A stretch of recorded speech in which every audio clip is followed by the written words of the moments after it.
It is good to be with you again. Now, today's story, it's one of my all-time favorites. And it's crazy, it's just lining up that it's the perfect time to tell this story. So,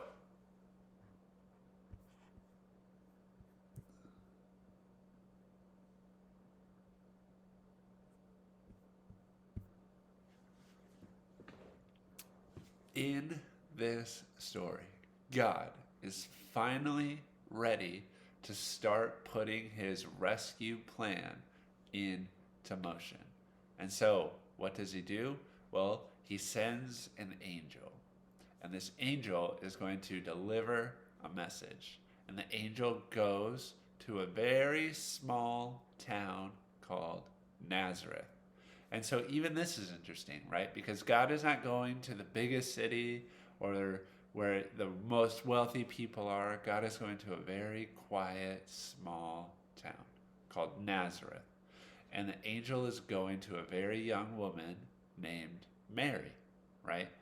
And the angel comes and says, Mary, you are highly favored by God, right? God is looking down on you because you are a part of his special rescue plan.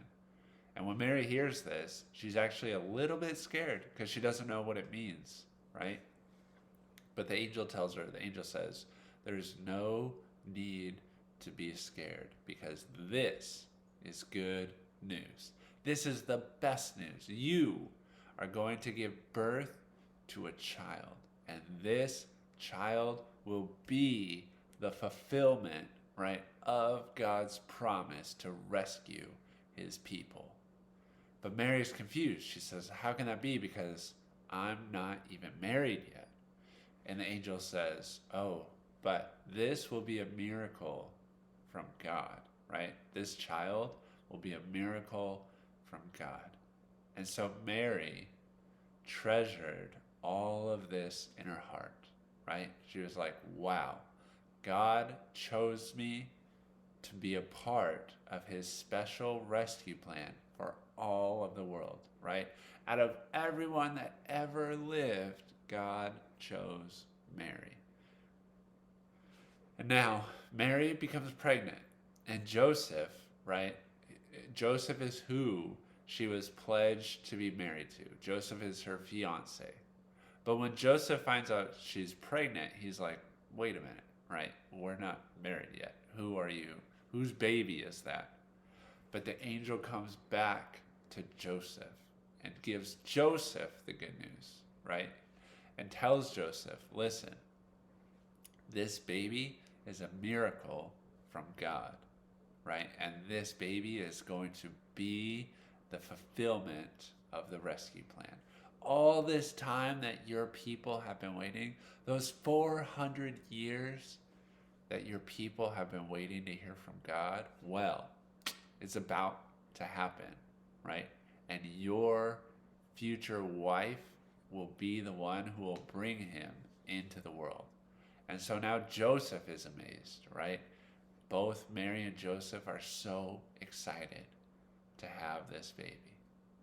But, of course, nothing can go simply, right? But we're going to talk about that next week. This week, we're just stopping the story right there. But next week, it'll get really good, right? And you guys probably know the story. This is the classic Christmas story. This is what Christmas is all about. But for this week, what I want you to know is God gave this good news to Mary and to Joseph, right? And that's like the business that God is in. God is in the business of giving good news to people, right? So if you are feeling down, if you are feeling discouraged, right? If you are feeling sad, it is okay to feel those things, but just know, especially around Advent and Christmas time, that God is in the business of delivering good news. So keep your eyes open, keep your ears open, be looking for that good news that God has for you, right? Just like God delivered good news to Mary. So that's it for today. Next week, we'll wrap up the Christmas story. I'm so excited about it. I love Christmas. I love this time. And so I'm so excited to share the Christmas story with you next week. I hope you have a good rest of your week, and I will talk with you soon.